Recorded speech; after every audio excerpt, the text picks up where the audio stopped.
Tu prends toujours le métro, s'est moqué mon cousin. Papa s'est figé, fixant mon poignet, c'est une édition limitée à 2 millions d'euros. J'ai souri, oh, ce vieil objet? Je suis Adèle. J'ai 28 ans. Si vous regardez ceci, laissez un commentaire pour me dire d'où vous venez. Appuyez sur le bouton j'aime et abonnez-vous pour savoir comment j'ai fait taire une pièce remplie de parents obsédés par le statut avec un simple mouvement de mon poignet. En grandissant en tant que fille de Thierry et Élise Hamelin, cela signifiait fréquenter des écoles privées d'élite. Passer des vacances à Deauville et avoir tous les avantages matériels qu'un enfant puisse souhaiter. Mon père a bâti son empire immobilier à partir de rien, transformant un petit héritage en une fortune grâce à la détermination et à l'intelligence commerciale. Ma mère venait de la vieille garde. Le nom de sa famille figurant sur des bâtiments à travers Paris. Ils m'ont offert toutes les opportunités, mais ils m'ont aussi inculqué l'importance de me faire ma propre place dans le monde. Contrairement à mes cousins qui se contentaient de vivre de l'argent et des relations familiales, j'étais déterminé à construire quelque chose de significatif selon mes propres termes. Après avoir obtenu mon diplôme d'HEC Paris, j'ai surpris tout le monde en refusant une offre d'emploi à 6 chiffres dans l'entreprise de mon père. Au lieu de cela, j'ai accepté un poste d'entrée dans une start-up technologique en difficulté. Mon père était perplexe mais soutenait. Ma mère était dévastée, convaincue que je gâchais mon potentiel. Mes cousins, en particulier Bastien, pensaient que j'avais perdu la tête. Tu pourrais conduire une Bugatti l'année prochaine si tu travaillais pour l'oncle Thierry, a dit Bastien quand je lui ai parlé de ma décision. Au lieu de cela, tu vas préparer du café pour des nerfs qui feront probablement faillite dans 6 mois. J'ai juste souri et lui ai dit qu'il y avait des choses plus importantes dans la vie que de conduire une Bugatti. Il me regardait comme si j'avais parlé une langue extraterrestre. La start-up était tout ce que j'espérais. Rythmée, innovante, remplie d'esprits brillants travaillant ensemble pour créer quelque chose de révolutionnaire. J'ai prospéré dans cet environnement, gravissant rapidement les échelons pour devenir chef de produit en 18 mois. C'est là que j'ai rencontré Gérard Leclerc, un entrepreneur chevronné de 65 ans qui nous servait de conseiller. Gérard est devenu le mentor dont j'avais besoin. Si mon père m'avait enseigné les affaires en théorie, Gérard m'a montré leur application pratique dans le monde de la technologie. Il était brillant, gentil et complètement indifférent au symbole de statut, malgré son immense richesse. Il conduisait une Mégane vieille de 10 ans. Portait les mêmes 3 pulls en rotation et vivait dans une maison modeste. Pourtant, il avait fondé 3 startups licornes et était respecté dans toute la French Tech. La vraie richesse est invisible, Adèle, m'a-t-il dit un jour. Au moment où vous avez besoin de montrer aux gens à quel point vous réussissez, vous avez déjà échoué à comprendre ce que signifie le succès. J'ai absorbé sa philosophie comme une éponge. Lorsque notre start-up a été acquise par un géant de la technologie 2 ans plus tard, j'ai utilisé l'argent de mon rachat pour fonder ma propre entreprise, Dynamique Leclerc, la nommant en l'honneur de Gérard. Il a été touché par le geste et est devenu mon premier investisseur et membre du conseil d'administration. Les 2 premières années ont été brutales. Je travaillais 18 heures par jour, vivais dans un petit studio et réinvestissais chaque centime dans l'entreprise. J'ai développé une plateforme qui aidait les petites entreprises à concurrencer les grands groupes grâce à l'analyse de données et à des stratégies de marketing ciblées. Le potentiel était énorme. Mais les premiers jours ont été remplis de revers, de présentations ratées et de ressources limitées. Malgré tout, Gérard est resté à mes côtés. Lorsque d'autres investisseurs étaient nerveux, il restait calme. Quand je doutais de moi, il me rappelait ma vision. Et quand j'étais sur le point d'abandonner, il se présentait à mon appartement avec des plats à emporter et des histoires de ses propres échecs précoces.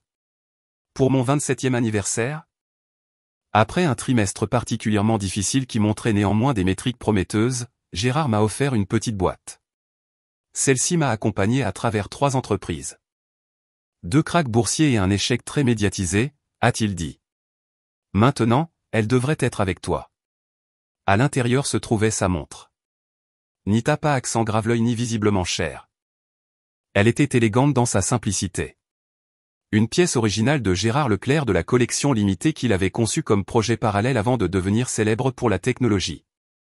Je l'ai reconnu immédiatement d'après des articles que j'avais lus sur lui, mais je n'avais aucune idée de sa vraie valeur. Gérard, je ne peux pas accepter ça, ai-je protesté. Ça vaut plus que mon entreprise, a-t-il ri. Pour l'instant, peut-être, mais pas pour longtemps, a-t-il dit en l'attachant à mon poignet. Promets-moi de la porter quand tu auras besoin de te rappeler ta valeur, pas ce que les autres pensent que tu vaux. 3 mois plus tard, Gérard est décédé subitement d'une crise cardiaque. J'ai été dévasté. La montre est devenue mon bien le plus précieux, non pas pour sa valeur monétaire, mais parce qu'elle me connectait à lui. Je la portais tous les jours pour naviguer dans la phase de croissance de l'entreprise sans ses conseils. Au fil des années depuis sa mort, Dynamique Leclerc a explosé. Nous avons décroché des clients majeurs, nous sommes étendus à 3 bureaux internationaux et avons été présentés dans toutes les publications technologiques importantes.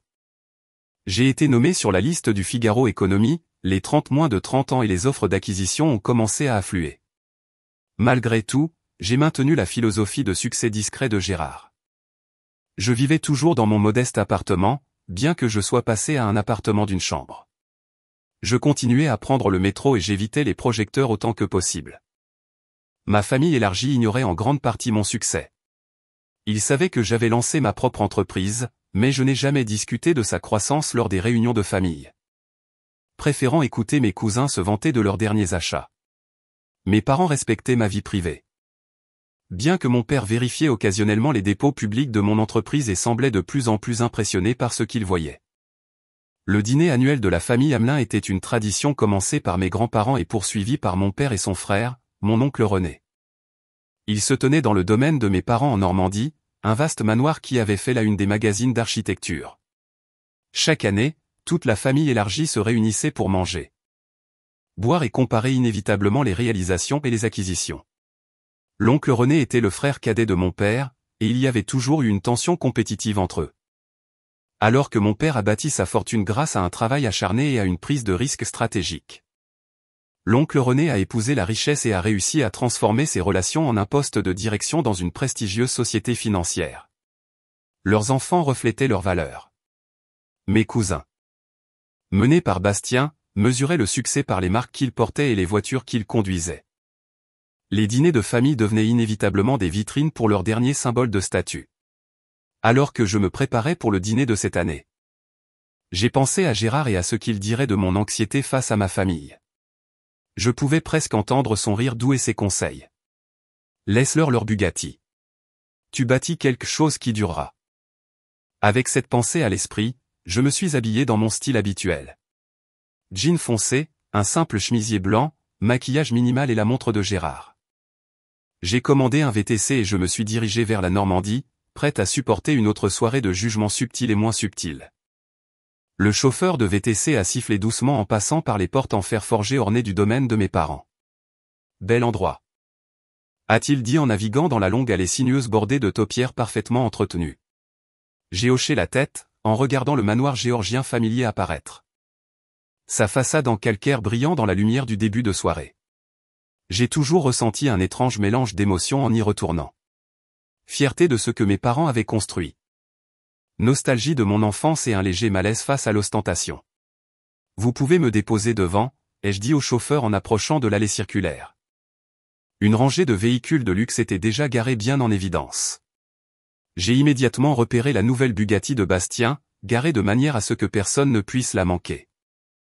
À côté se trouvait la Rolls-Royce de l'oncle René, le Citroën DS de ma cousine Amélie, et plusieurs autres voitures haut de gamme appartenant à divers membres de la famille. Mon VTC. Une Renault Mégane pratique, avait l'air distinctement déplacée en s'approchant de l'entrée principale avec ses colonnes imposantes et ses portes massives en chêne. J'ai remercié le chauffeur. Ajouté un généreux pourboire sur l'application et je suis sorti dans l'air frais d'automne.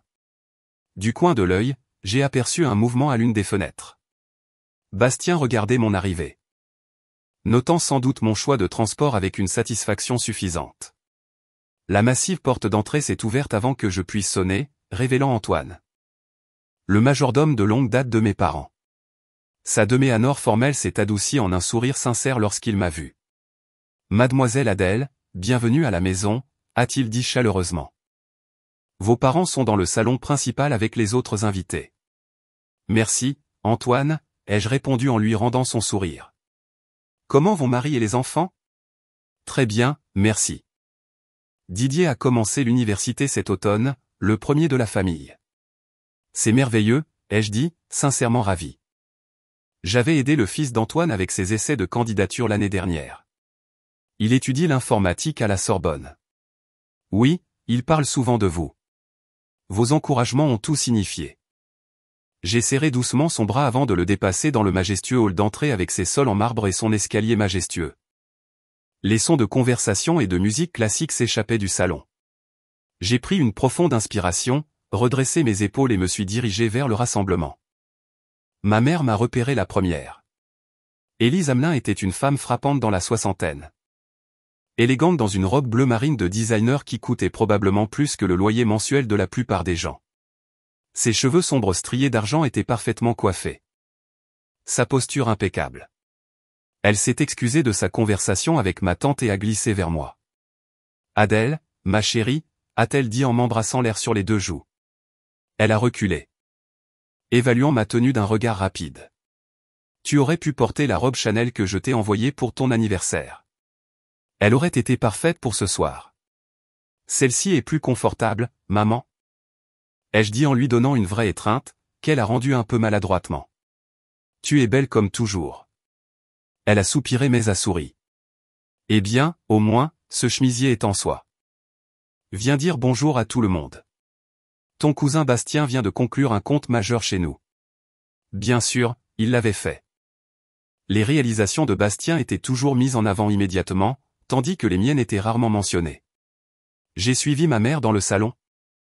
Une grande pièce avec des plafonds vertigineux, des meubles anciens et des murs couverts d'œuvres d'art précieuses. Une vingtaine de membres de la famille étaient déjà là, groupés en petits groupes. Flûte à champagne à la main. Mon père discutait avec mon oncle René près de la cheminée, mais il a levé les yeux lorsque je suis entré. Thierry Hamelin était grand et distingué. Ses cheveux autrefois foncés étaient maintenant presque entièrement gris. Contrairement à ma mère, qui embrassait pleinement les attributs de la richesse, mon père conservait une certaine retenue. Oui, il conduisait des voitures de luxe et possédait plusieurs maisons, mais il y avait toujours quelque chose d'un peu inconfortable chez lui lors de ses réunions de famille formelles. Comme s'il n'avait pas complètement oublié ses origines de classe moyenne. « Voilà ma fille », a-t-il dit, se séparant de son frère et traversant la pièce pour m'embrasser correctement. Son étreinte était chaleureuse et sincère, sentant la même eau de Cologne qu'il portait toute mon enfance. Comment était le trajet jusqu'ici? Bien, papa. Pas de trafic. Il a hoché la tête, étudiant mon visage de près. Tu as l'air fatigué, tu travailles trop. Probablement, ai-je admis, mais les choses vont bien. Heureux de l'entendre, a-t-il dit à voix basse. Votre dernier dépôt trimestriel était impressionnant. Ce contrat avec Dupont et Martin était un véritable coup de maître. J'ai cligné des yeux de surprise. Vous avez vu ça? Il a souri légèrement. Je te garde à l'œil même si tu penses que je ne le fais pas. Il m'a serré l'épaule. Je suis fier de toi, Adèle. Construire quelque chose selon tes propres termes. Avant que je puisse répondre. Mon oncle René s'est approché, son cocktail à la main. Adèle, te voilà. On commençait à penser que tu nous avais oubliés, nous les gens qui réussissent. Son rire était juste un peu trop fort. Son sourire n'atteignant pas tout à fait ses yeux. Bonjour, oncle René, ai-je dit en acceptant son bref étreinte. Comment vont les choses chez Banque Lutetia?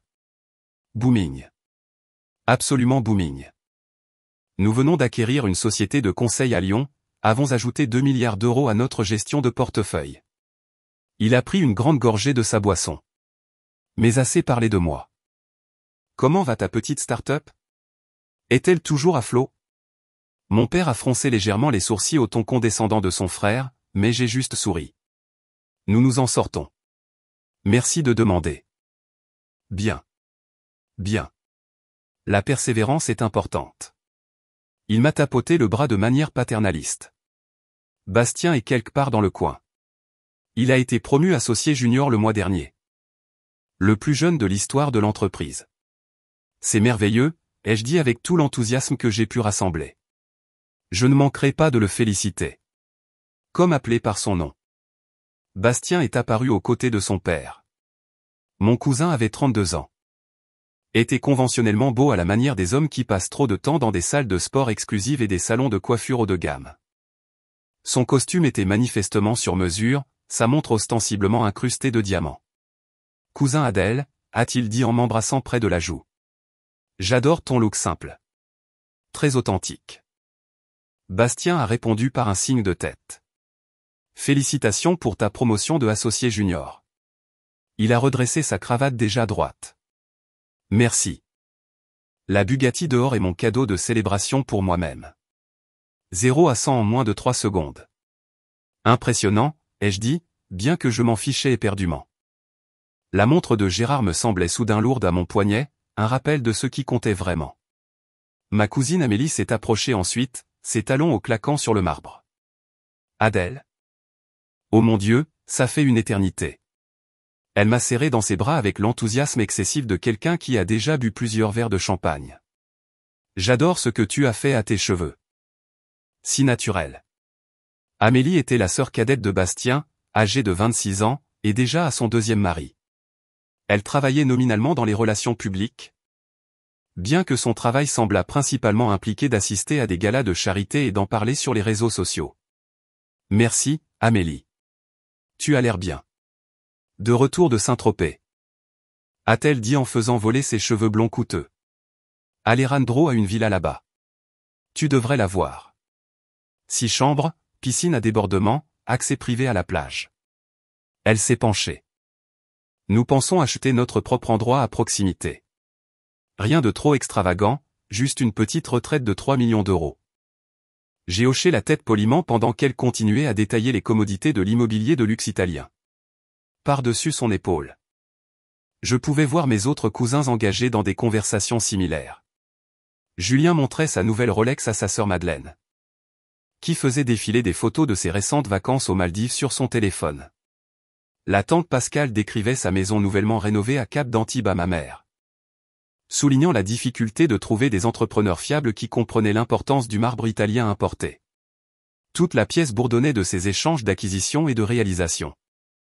Une symphonie familière de richesses compétitives. Je me tenais au milieu de tout cela, la montre de Gérard à mon poignet. Pensant à la conférence téléphonique que j'avais prévue le lendemain matin avec une organisation à but non lucratif qui voulait utiliser notre plateforme pour connecter les sans-abri avec des opportunités d'emploi. Le contraste entre ces mondes me donnait l'impression de chevaucher des univers parallèles. Un membre du personnel est apparu pour annoncer que le dîner était servi, offrant une interruption bienvenue. Alors que nous nous dirigions vers la salle à manger formelle, mon père s'est mis à marcher à mes côtés. « Tu es silencieuse ce soir » a-t-il observé. « Juste fatigué » ai-je répondu. La fin du trimestre est toujours chargée.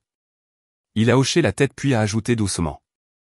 J'ai lu au sujet de votre initiative de logement dans la section économique du Monde, offrant votre plateforme aux défenseurs du logement abordable gratuitement.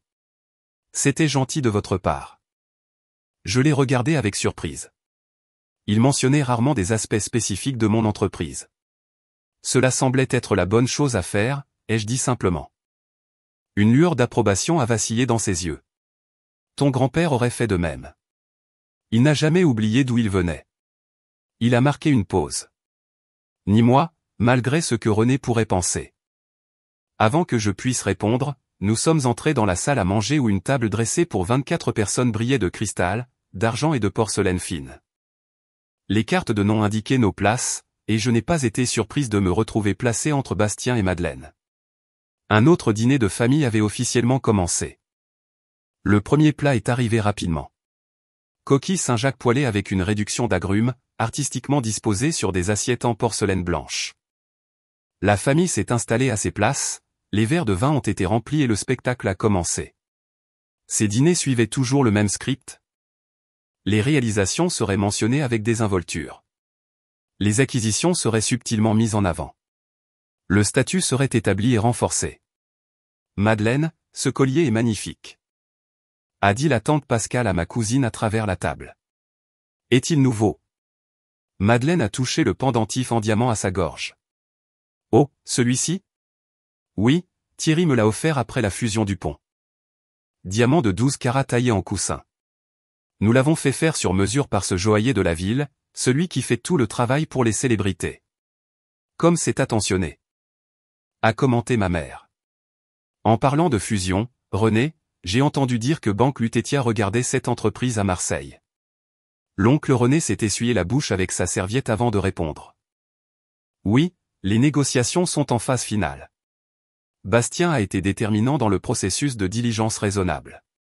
Tous les yeux se sont tournés vers Bastien, qui a adopté une expression modeste qui semblait répéter « Je fais juste mon travail ». Mais l'acquisition ajoutera environ 30% à nos revenus annuels. Nous envisageons d'étendre notre présence dans le Pacifique ensuite. Bastien a toujours eu un bon sens des affaires, a poursuivi l'oncle René. Il tient ça de moi, bien sûr. Mon père a levé un sourcil, mais n'a rien dit, prenant plutôt une gorgée de vin. Je savais qu'il pensait à la façon dont l'oncle René avait failli faire faillite avec sa première société d'investissement avant d'épouser la famille Lutetia et d'être installé à un poste de direction dans la société de son beau-père. Et Julien, cher, comment est le nouveau poste chez Rothschild et compagnie, a demandé ma mère, tournant les projecteurs vers un autre cousin. Julien a redressé sa cravate. Important, stimulant mais gratifiant. Nous venons de conclure une transaction de 4 milliards d'euros avec un groupe d'investissement saoudien. Je m'envolerai pour Riyad le mois prochain dans l'avion de la société. La conversation a continué dans ce sens alors que le deuxième plat arrivait. Salade de betterave rôtie avec fromage de chèvre et noix caramélisées. J'ai mangé tranquillement, répondant aux questions directes, mais restant par ailleurs à la périphérie de la discussion. Bastien, cependant, semblait déterminé à m'impliquer. Alors, Adèle, a-t-il dit en faisant tourner son cher Bordeaux. Comment se passe la vie d'entrepreneur? Tu travailles toujours dans cet espace de coworking en centre-ville. Nous avons en fait déménagé dans nos propres bureaux l'année dernière, ai-je répondu. Dans le quartier du Sentier. Oh. Ça doit coûter cher. Ces loyers sont exorbitants. J'ai hoché la tête sans engagement. Ça nous convient. Et combien d'employés as-tu maintenant, a-t-il insisté. Toujours juste toi et ces 2 programmeurs. Nous avons un peu grandi. Bastien a échangé un regard entendu avec son père.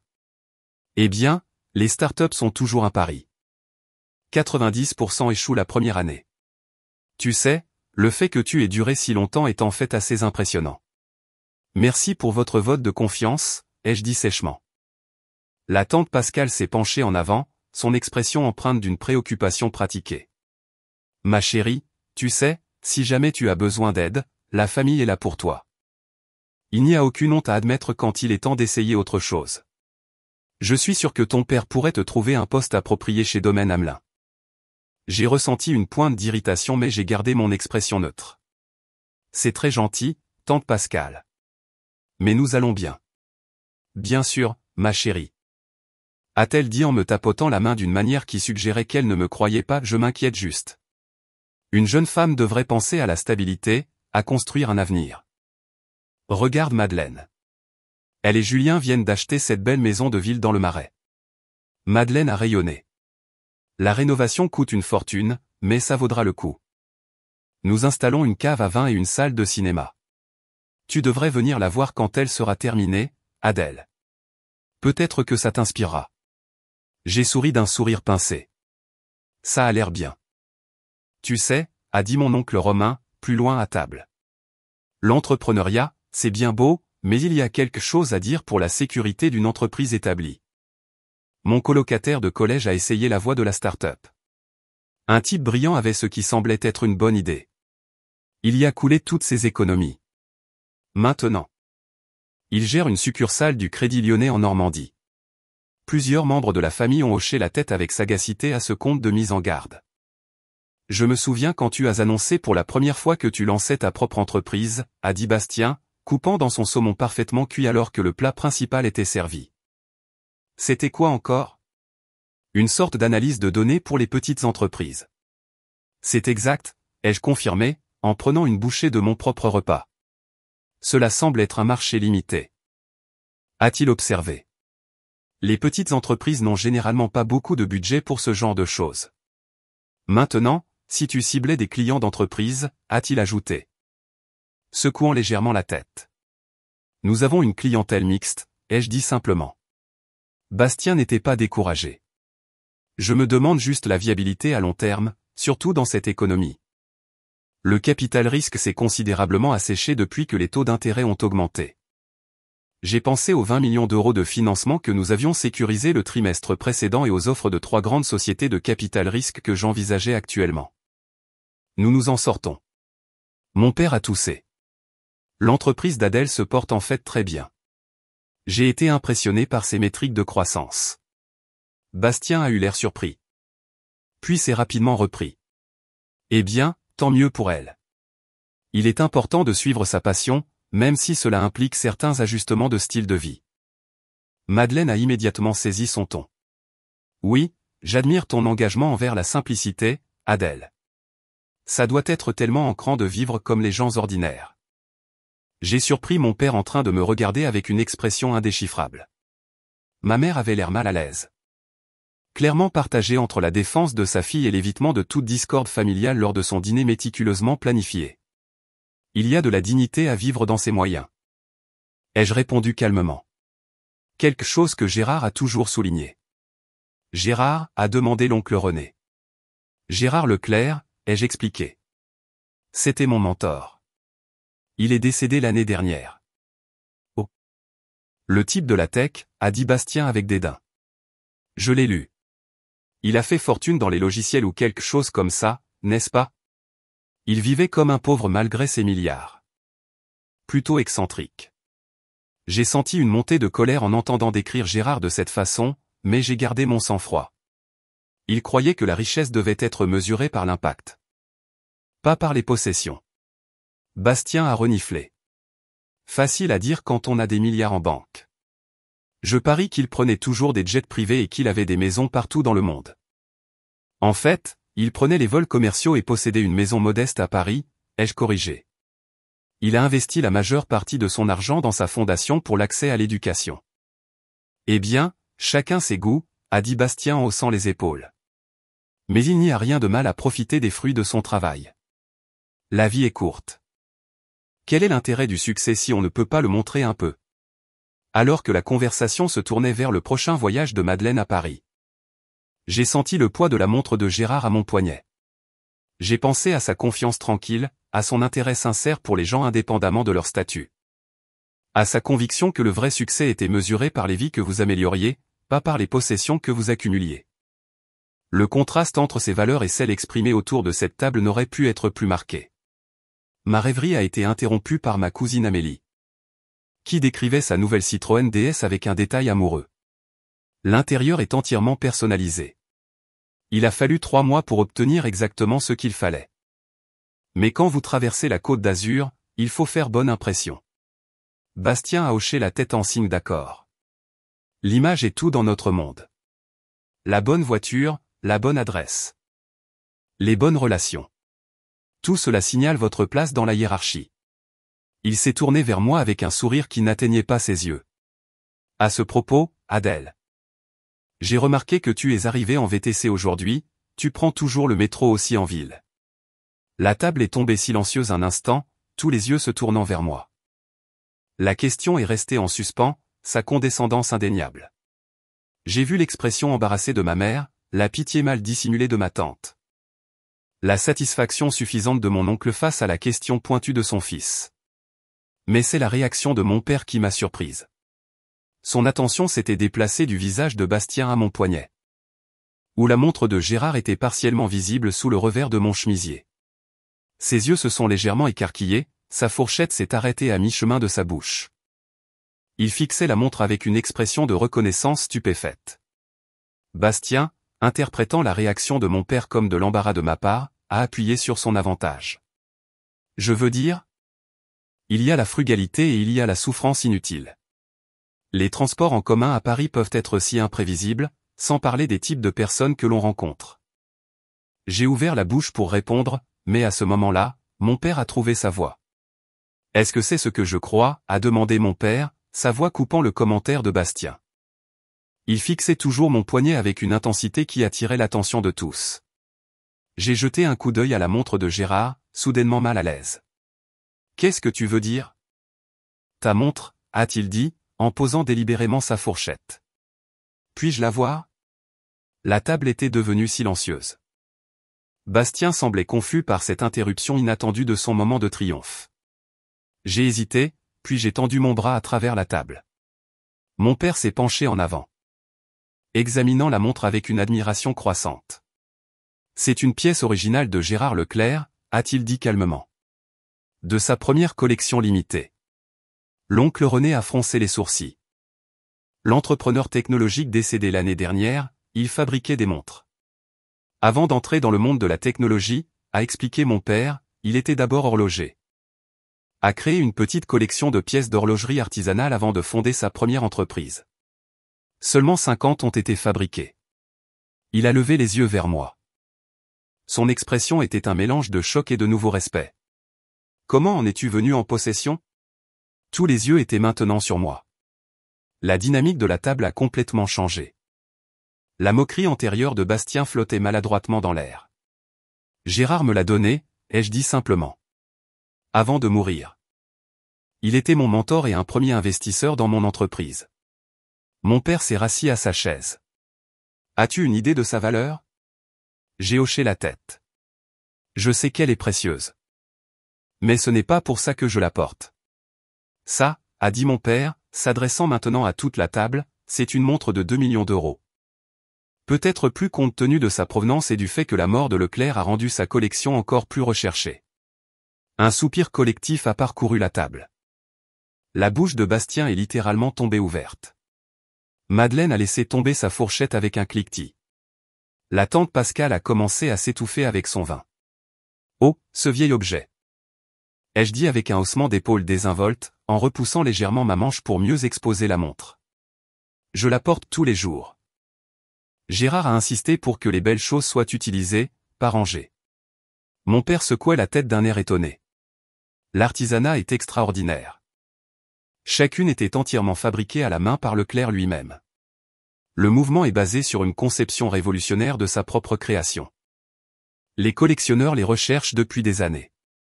La plupart sont dans des collections privées ou des musées. L'oncle René regardait la montre avec un nouvel intérêt. 2 millions d'euros à votre poignet. Vous devriez l'assurer, Adèle. Elle l'est, les jeux assurés. Gérard s'en est occupé quand il me l'a donné. Il a dit que c'était la première chose qu'il avait jamais créée qui comptait vraiment pour lui. Bastien avait retrouvé assez de contenance pour rejoindre la conversation. Son ton était complètement transformé. Je n'avais aucune idée que tu étais proche de Gérard Leclerc. C'était une légende dans l'industrie. Il était plus que ça, ai-je dit doucement. C'était un ami. Il croyait en ce que je construisais quand peu d'autres le faisaient. Ce qui était quoi exactement, a demandé l'oncle René. Sa condescendance antérieure remplacée par une curiosité sincère. Tu as toujours été plutôt vague au sujet de ton entreprise. J'ai pris une gorgée d'eau, réfléchissant à ce qu'il fallait révéler. Gérard avait toujours conseillé une transparence stratégique. C'était peut-être le moment. Nous avons développé un algorithme propriétaire qui aide les entreprises à optimiser leurs opérations grâce à l'analyse prédictive, ai-je expliqué.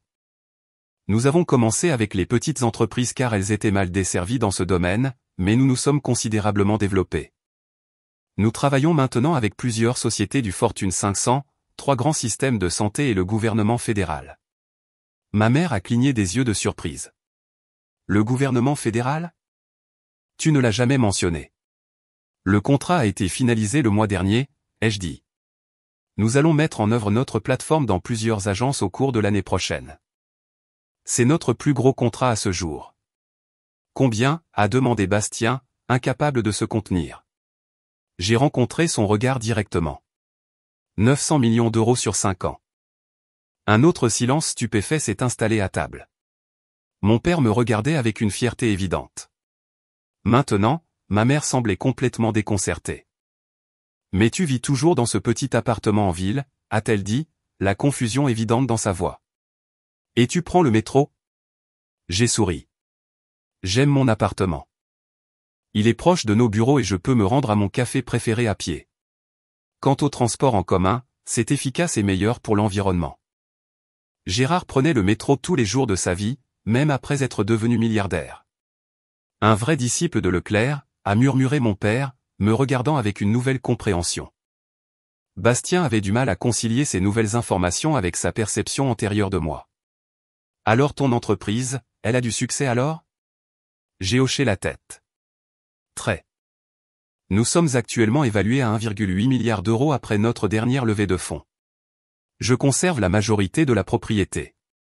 L'oncle René s'est étouffé avec sa boisson. Les yeux de la tante Pascale se sont écarquillés de façon presque comique. Madeleine tapait furieusement quelque chose sur son téléphone, cherchant probablement des informations sur mon entreprise. « Tu es milliardaire ?» a demandé Bastien avec incrédulité. « Sur le papier, potentiellement », ai-je précisé. La majeure partie de ma valeur nette est liée à la valorisation de l'entreprise. Je prends un salaire raisonnable et je vis en conséquence. Mais pourquoi garder tout ça secret, a demandé Amélie, sincèrement perplexe. Si j'avais ce genre de succès, tout le monde le saurait. J'ai pensé à Gérard et à sa confiance tranquille, à son désintérêt pour impressionner les autres. Parce que le vrai succès ne se mesure pas à ce que les autres pensent de toi, mais à l'impact que tu crées et aux problèmes que tu résous. Notre plateforme a aidé des milliers de petites entreprises à survivre et à prospérer. Elle a optimisé la prestation des soins de santé dans les communautés défavorisées. Ça compte plus que la valorisation. Mon père hochait lentement la tête. La philosophie de Leclerc. Se concentrer sur le travail, pas sur les récompenses. J'ai toujours admiré cela chez lui. Bastien semblait incapable de traiter cette révélation. Sa vision du monde entière, qui me plaçait fermement en bas de la hiérarchie familiale, avait été bouleversée en quelques minutes. Mais les vêtements que tu portes, ta façon de vivre, nos choix, ai-je terminé pour lui.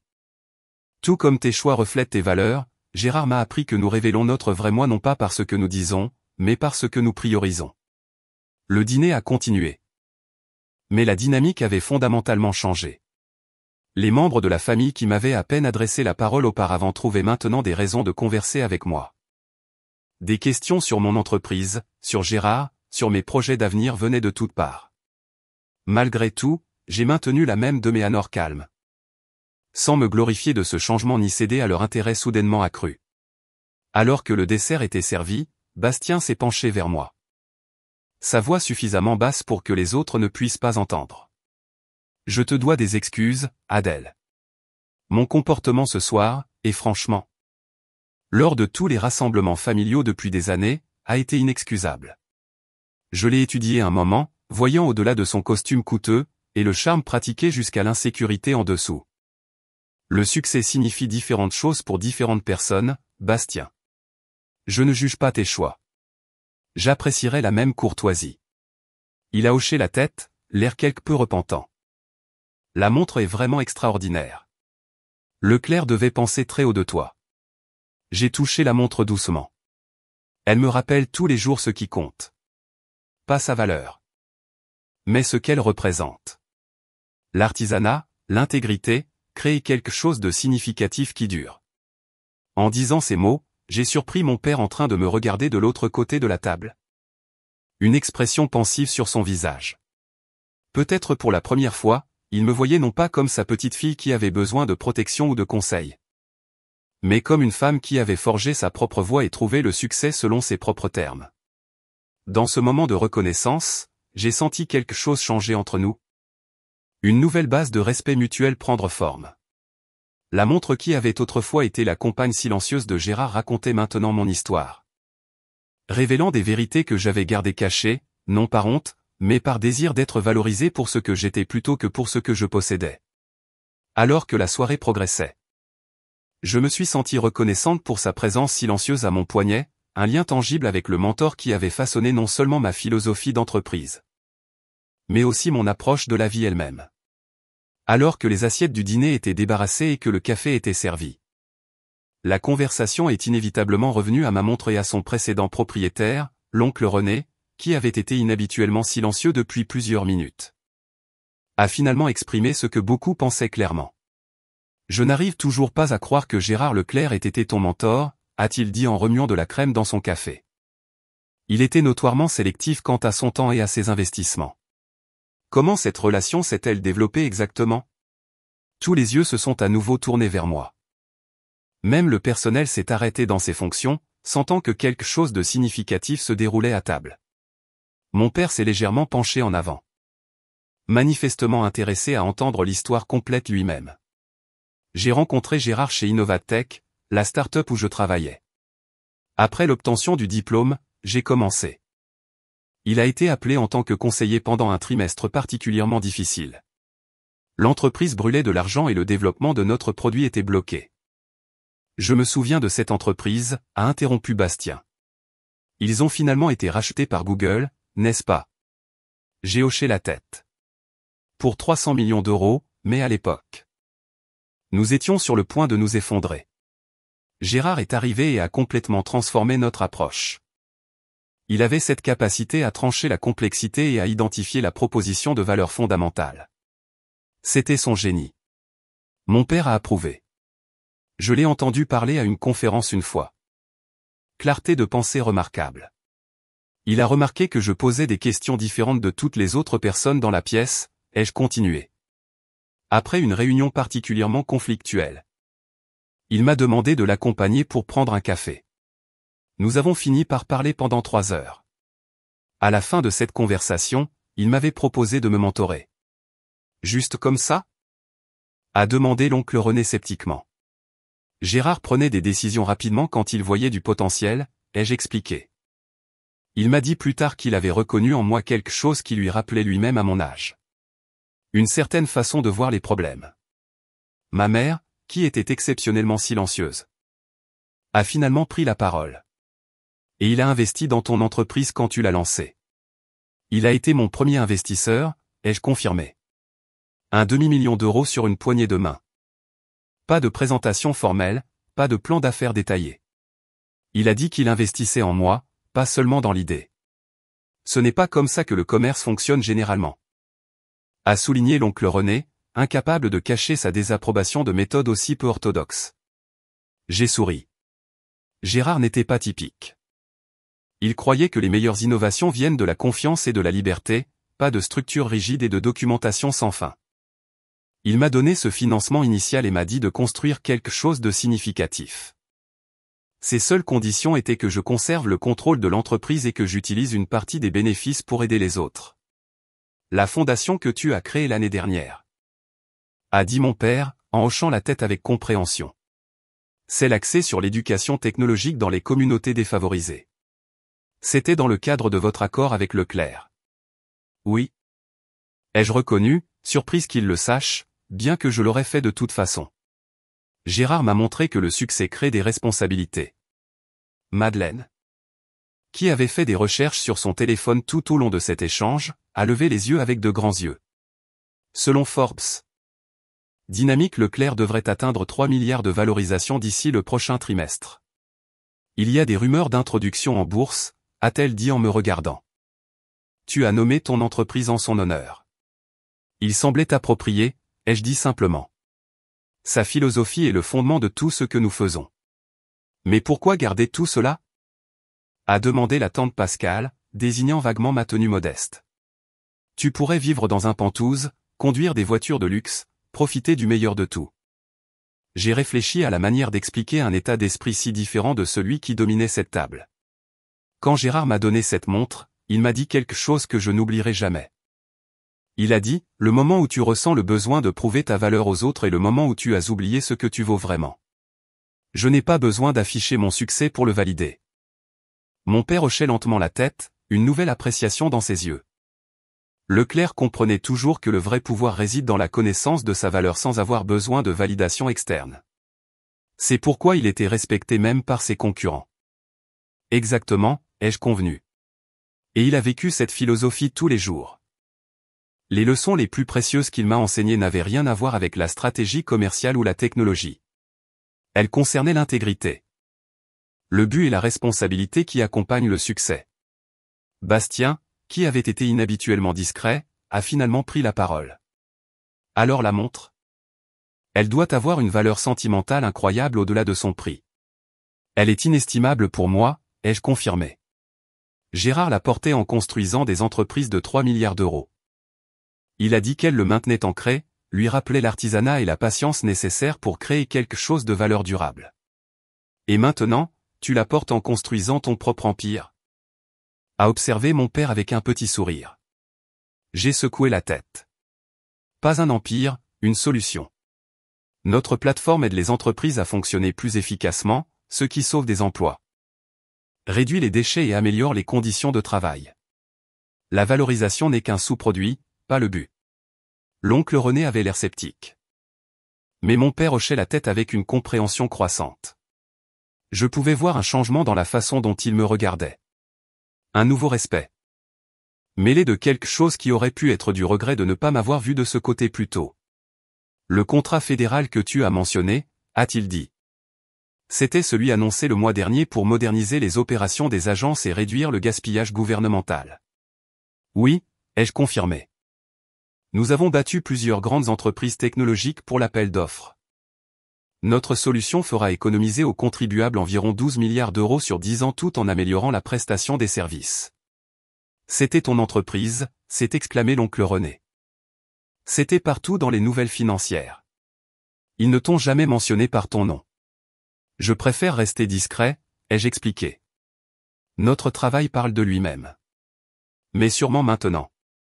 Avec ce niveau de succès, tu vas améliorer ton style de vie, a insisté la tante Pascale, semblant toujours incapable de comprendre mes choix. Peut-être un appartement plus sympa au moins. J'ai souri poliment. J'aime là où j'habite. C'est pratique et j'ai tout ce dont j'ai besoin. Gérard a vécu dans la même maison modeste pendant 30 ans. Même si sa valeur nette a augmenté de plusieurs milliards. Il m'a appris que la consommation excessive ne correspondait rarement à un bonheur accru. Alors, tu travailles tout le temps ? A demandé Madeleine, son ton suggérant qu'elle trouvait le concept déprimant. Je travaille sur des choses qui comptent pour moi, ai-je précisé. Mais je voyage aussi beaucoup. Je fais du bénévolat et je passe du temps avec des amis qui m'apprécient pour ce que je suis, pas pour ce que je possède. Ma vie est très remplie et la fondation, a demandé mon père. Dis-nous en plus à ce sujet. J'ai senti un sourire sincère se dessiner sur mon visage. C'était quelque chose dont j'étais vraiment fier. La Fondation Leclerc pour l'équité technologique. Nous fournissons une éducation technologique complète et du mentorat à des étudiants issus de communautés sous-ressourcées, des bourses complètes, de l'équipement, des stages et un soutien continu. Notre première cohorte de 50 étudiants est à mi-parcours du programme.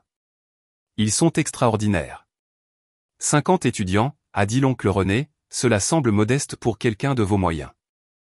Nous commençons à peine, ai-je expliqué. Le programme est intensif et personnalisé. Nous voulons affiner notre approche avant de nous développer. Mais notre plan sur 10 ans est d'atteindre 10 000 étudiants par an dans tout le pays. 10 000 vies changées, a médité mon père. C'est un héritage important. Plus important que n'importe quel bien matériel. J'ai convenu. Gérard comprenait que sa plus grande fierté n'était pas dans les entreprises qu'il construisait. Mais dans les personnes qu'il aidait à se développer, les opportunités qu'il créait. Alors que le café se terminait et que la famille commençait à se diriger vers la bibliothèque pour les boissons d'après. J'ai remarqué un changement distinct dans la façon dont les gens interagissaient avec moi. Il y avait une nouvelle différence dans leur manière. Une recalibration de ma position dans la hiérarchie familiale. C'était exactement ce que j'avais toujours voulu éviter, être valorisé pour mon compte bancaire plutôt que pour mon caractère. Bastien s'est approché de moi pendant que nous marchions dans le couloir bordé de portraits de famille. J'ai l'impression de devoir réévaluer complètement tout ce que je pensais savoir sur toi. A-t-il admis. Pendant tout ce temps, je te plaignais, pensant que tu ne pouvais pas te permettre le style de vie que le reste d'entre nous apprécie. Et il s'avère que tu pourrais nous acheter et nous vendre plusieurs fois. Je me suis arrêté et je me suis tourné pour lui faire face directement. C'est exactement pour ça que je ne parle pas de la valorisation de mon entreprise ou de mes finances personnelles, Bastien. Je ne veux pas être traité différemment en fonction de mon patrimoine net. C'est la chose la moins intéressante chez moi. Il avait l'air sincèrement perplexe. Mais n'est-ce pas ce que nous voulons tous ? La reconnaissance de notre succès. L'acquiescement de nos réalisations. J'obtiens toute la reconnaissance dont j'ai besoin en voyant notre plateforme faire une différence pour les entreprises qui l'utilisent, lui ai-je dit. En regardant nos étudiants de la Fondation prospérer, en sachant que Gérard serait fier de ce que j'ai construit. Bastien a jeté un coup d'œil à ma montre, puis de nouveau à mon visage. Je pense que j'ai beaucoup à apprendre de toi, Adèle. Pour la première fois ce soir-là, ces mots semblaient complètement sincères. La famille avait migré vers la bibliothèque. Une pièce lambrissée avec des étagères du sol au plafond, des fauteuils en cuir et un bar bien achalandé. Les conversations s'étaient fragmentées en petits groupes. Bien que j'ai remarqué que j'étais maintenant incluse dans des discussions qui m'auraient auparavant exclu. L'oncle René était soudainement intéressé par mes réflexions sur les tendances du marché. La tante Pascale voulait me présenter à son ami qui dirigeait une fondation caritative. Même Julien, qui avait à peine reconnu mon existence lors des réunions précédentes, me posait des questions sur des opportunités d'investissement potentielles. J'ai accepté un verre de whisky au bar et j'ai trouvé un coin tranquille, ayant besoin d'un moment pour assimiler le changement de la soirée. La révélation de mon succès avait modifié la dynamique familiale d'une manière qui m'amusait et m'ennuyait à la fois. J'étais la même personne qu'en arrivant en VTC quelques heures plus tôt, et pourtant j'étais maintenant traité entièrement différemment. Quel spectacle, a dit mon père, apparaissant à mes côtés avec son propre verre à la main. Ça vous dérange si je vous rejoins? J'ai fait signe à la chaise vide à côté de la mienne. Volontiers. Il s'est installé en prenant une gorgée réfléchie de son scotch. Tu sais, j'ai toujours respecté ton désir de vie privée, de suivre ta propre voie. Mais je n'avais aucune idée que tu cachais autant de choses. Est-ce que ça aurait fait une différence si vous aviez su, ai-je demandé. Il a réfléchi un moment. J'ai toujours été fier de toi, Adèle, mais j'aurais peut-être pu mieux interférer avec le reste de la famille, t'épargner une partie de la condescendance. Je peux gérer la condescendance, les jeux assurés. C'est le changement soudain de traitement maintenant qu'ils connaissent la valorisation de l'entreprise qui me dérange le plus. Mon père a hoché la tête, comprenant immédiatement la malédiction de la richesse. Les gens voient l'argent, pas la personne. C'est pourquoi j'ai toujours été méfiant envers les nouveaux amis qui apparaissent après l'annonce de transactions commerciales. Gérard avait le même problème, ai-je dit. Il m'a dit un jour qu'il pouvait compter sur une main le nombre de personnes qui le connaissaient vraiment, pas sa valeur nette. Il semble être un mentor remarquable. Mon père a remué sa boisson pensivement. J'aurais aimé prendre le temps de mieux le connaître. Nous nous rencontrions parfois lors de conférences, mais nous n'avons jamais eu de vraie conversation. Tu l'aurais aimé, ai-je dit. Il était brillant mais sans prétention, complètement authentique, comme son protégé, a observé mon père avec un petit sourire. Tu sais, en te regardant ce soir, j'ai vu tellement de moi à ton âge. La détermination de construire quelque chose de significatif, d'être jugé sur le mérite plutôt que sur les antécédents. Cela m'a surprise. Mon père semblait toujours à l'aise avec sa richesse, avec le privilège qu'elle lui accordait. Vraiment? Mais tu embrasses tout ça. J'ai fait un geste vers la pièce opulente. Il a ri. Ta mère l'embrasse. Je le tolère parce que ça la rend heureuse. Mais entre nous, je serais parfaitement content dans un endroit un quart de cette taille. Il s'est penché plus près. Pourquoi penses-tu que je passe autant de temps au bureau ou à la cabane de pêche dans le Vermont? Tout cela, a-t-il agité la main. Ça n'a jamais été ce qui me motivait. Je n'avais aucune idée. Ai-je admis? Nous avons cela en commun, semble-t-il. La capacité de garder notre vrai moi quelque peu caché. Il a pris une autre gorgée de sa boisson. Bien que nous soyons peut-être tous les deux trop bons pour cela. J'aurais dû voir ce que tu construisais. J'aurais dû reconnaître tes réalisations plus tôt. Tu as vu assez, les jeux assurés. Tu as vérifié ses dépôts trimestriels, apparemment. Il a souri. Curiosité professionnelle d'abord, puis admiration sincère quand j'ai réalisé ce que tu accomplissais. Mais j'ai respecté ta vie privée, ton désir de te tenir sur tes propres mérites. Je ne voulais pas m'immiscer. J'ai apprécié ça, ai-je dit honnêtement. Cela comptait énormément de construire cela selon mes propres termes. L'expression de mon père est devenue sérieuse. La montre. C'était vraiment la pièce d'horlogerie personnelle de Leclerc. J'ai hoché la tête, étendant mon poignet pour qu'il puisse la voir à nouveau dans la lumière chaude de la bibliothèque. Il me l'a donnée pour mon 27e anniversaire. Il a dit qu'elle l'avait accompagné à travers tout, et maintenant elle devrait être avec moi. Mon père l'a étudiée avec des yeux d'expert. L'artisanat est extraordinaire. J'ai entendu des rumeurs sur sa collection, mais peu ont jamais été photographiés ou documentés. La plupart ont été donnés à des amis proches ou à la famille, jamais vendus. Il l'a fabriqué lui-même à partir de zéro, lui ai-je dit. Il a passé 2 ans à perfectionner le mouvement tout en lançant sa première entreprise technologique.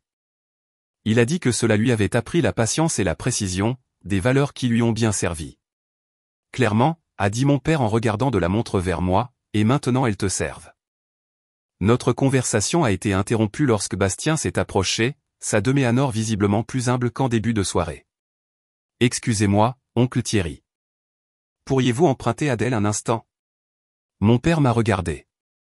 J'ai hoché la tête et il s'est levé. Bien sûr, je devrais aller voir ta mère de toute façon. Elle planifie probablement déjà comment redécorer ta chambre d'enfance maintenant qu'elle sait que tu peux t'offrir de l'art inestimable. Il m'a fait un clin d'œil avant de s'éloigner. Bastien a pris la place vacante, sa confiance habituelle diminuée. Je voulais m'excuser correctement, Adèle. Mon père a regardé vers moi. J'ai hoché la tête et il s'est levé. Bien sûr. Je devrais aller voir ta mère de toute façon. Elle planifie probablement déjà comment redécorer ta chambre d'enfance maintenant qu'elle sait que tu peux t'offrir de l'art inestimable. Il m'a fait un clin d'œil avant de s'éloigner. Bastien a pris la place vacante, sa confiance habituelle diminuée. Je voulais m'excuser correctement, Adèle. Mon comportement ce soir. Et franchement, lors de tous les rassemblements familiaux depuis des années, a été inexcusable. Je l'ai étudié, essayant de déterminer sa sincérité. Excuses acceptées. Mais je suis curieuse de savoir pourquoi exactement vous vous excusez. Il a eu l'air surpris. Pour t'avoir traité comme si j'étais moins prospère, moins accompli que toi. Pour les commentaires sur le métro, tes choix de vie, tout cela. Et si mon entreprise valait 10 000 € au lieu de près de 2 milliards, vous vous excuseriez toujours, ai-je demandé doucement. Bastien a eu la grâce d'avoir l'air embarrassé. C'est une question juste. C'est la seule question qui importe, ai-je souligné. Parce que si vous êtes seulement désolé parce que vous avez découvert que je suis plus riche que vous ne l'imaginiez, alors vous avez manqué l'essentiel. Il est resté silencieux un moment. Réfléchissant sincèrement à mes paroles. Tu as raison, a-t-il finalement admis. J'ai mesuré le succès, mesuré les gens selon toutes les mauvaises métriques. C'est comme j'ai été élevé. Mais ce n'est pas une excuse. Il n'est jamais trop tard pour réévaluer ses valeurs, lui ai-je dit, mon ton s'adoucissant. Gérard avait 40 ans avant d'avoir son épiphanie sur la richesse et le statut. Cela a complètement transformé son approche de la vie et des affaires. J'aimerais en savoir plus sur lui un jour. A dit Bastien, sur sa philosophie. Si vous vouliez bien partager. J'aimerais ça, ai-je dit, quelque peu surprise par son intérêt sincère. Alors que Bastien s'excusait, ma mère s'est approchée. L'air un peu désemparé. Adèle, ma chérie, je me sens absolument mal à propos de tous les petits commentaires que j'ai faits au fil des ans à propos de ton appartement, tes vêtements, tes choix de vie. Elle s'est assise à côté de moi, prenant mes mains dans les siennes. Si j'avais su ton succès. Maman, ai-je interrompu doucement. C'est exactement pour ça que je ne te le disais pas. Je voulais que tu acceptes mes choix pour ce qu'ils étaient, pas parce qu'ils venaient avec une certaine valorisation. Elle avait l'air confuse. Mais tu comprends sûrement que nous voulons seulement ce qu'il y a de mieux pour toi. Te voir vivre en dessous de tes moyens alors que tu pourrais avoir tout ce que tu veux. C'est ce que je veux. Les jeux assurés. Une entreprise significative qui résout de vrais problèmes. Une fondation qui crée des opportunités pour des étudiants méritants. Une vie axée sur le but plutôt que sur les possessions. Mais tu pourrais avoir les deux, a-t-elle insisté. Le but et les belles choses. J'ai touché la montre de Gérard. J'ai les deux. C'est la plus belle chose que je possède, et je la chéris, non pas pour sa valeur marchande, mais pour ce qu'elle représente. Il en va de même pour mon entreprise, ma fondation, mes relations. Ma mère a soupiré, visiblement toujours en difficulté pour comprendre. Eh bien, au moins, tu dois me laisser t'aider à trouver un appartement plus sympa, quelque chose qui convienne à ta position. Je n'ai pas pu m'empêcher de rire. Certaines choses ne changent jamais. Je t'aime, maman, telle que tu es, même quand tu essaies de redécorer ma vie. Elle a souri à contre-cœur. Et je t'aime même quand tu refuses obstinément des robes Chanel parfaitement correctes. Alors que la soirée touchait à sa fin. Je me suis retrouvé engagé dans des conversations plus sincères que je n'en avais jamais eu lors d'une réunion de famille. Certains parents étaient clairement encore en train de digérer la révélation de mon succès, ajustant leur perception de moi. D'autres semblaient reconsidérer leur propre définition de réussite. Et quelques-uns, comme mon père, se connectait avec moi à un niveau plus profond, voyant au-delà de ma modestie délibérée et de la valorisation de l'entreprise à la personne que j'étais devenue. Quand il a été temps de partir, j'ai commandé un autre VTC, déclinant les offres de plusieurs parents de me ramener en ville. Mon père m'a accompagné jusqu'à la porte en attendant l'arrivée de la voiture. Tu leur as donné à tous quelque chose à penser ce soir, a-t-il observé. Moi y compris. Ce n'était jamais mon intention, ai-je dit. Je voulais juste être traité comme une personne, pas comme un compte bancaire, positif ou négatif. Il a hoché la tête pensivement. Le plus grand héritage de Gérard Leclerc n'est peut-être pas ses entreprises ou même ses montres, mais ce qu'il t'a appris sur le vrai sens du succès. Il a posé une main sur mon épaule. J'aimerais visiter ton bureau un jour, rencontrer ton équipe, en apprendre davantage sur ce que tu bâtis. J'aimerais ça, ai-je dit, sincèrement ravi par la suggestion. Que dirais-tu de la semaine prochaine? Je pourrais te faire visiter, te présenter à tout le monde. C'est un rendez-vous, a-t-il accepté alors que mon VTC arrivait. Et Adèle. Continue de porter cette montre. Elle est exactement là où elle doit être. Alors que je m'installais sur la banquette arrière de la voiture, j'ai jeté un coup d'œil à la montre de Gérard. Pensant à la façon dont les objets, comme les gens, contiennent des multitudes. Pour la plupart de ma famille. La montre m'avait transformé d'entrepreneur en difficulté en une joueuse sérieuse en un seul moment de reconnaissance. Mais pour moi, elle restait ce qu'elle avait toujours été. Une connexion avec un mentor qui m'avait montré que la véritable mesure du succès n'était pas ce que l'on accumule, mais ce que l'on contribue, pas comment on est perçu. Mais comment on vit ses valeurs. La montre n'accrocherait jamais dans un musée ni ne serait stockée dans un coffre-fort. Elle continuerait à m'accompagner lors des réunions du conseil d'administration et des événements de la fondation, lors des dîners de famille et des soirées tranquilles. Elle marquerait les heures de ma vie comme elle avait marqué celle de Gérard, témoin de la création de quelque chose de significatif et de durable. Alors que je me préparais à me coucher. Mon téléphone a sonné avec un message de Bastien. Il venait de terminer sa première session d'enseignement solo au programme de codage et était exalté par l'expérience. Je pense que je comprends enfin ce que Gérard voulait dire par impact plutôt qu'image, a-t-il écrit. Merci de m'avoir montré une autre façon de mesurer le succès. J'ai souri en lui répondant. Pensant à la façon dont les connexions authentiques et le but sincère étaient les vrais marqueurs d'une vie bien vécue. La montre avait attiré l'attention de mon père lors de ce dîner fatidique. Mais ce qui comptait vraiment, c'était la philosophie qu'elle représentait. La compréhension que notre valeur n'est pas déterminée par notre richesse, mais par nos actions et leur impact sur les autres. Avez-vous déjà eu un moment où quelque chose que vous possédiez en disait plus sur vous que vous ne le vouliez? Ou un moment où la perception des autres à votre égard a radicalement changé sur la base de nouvelles informations?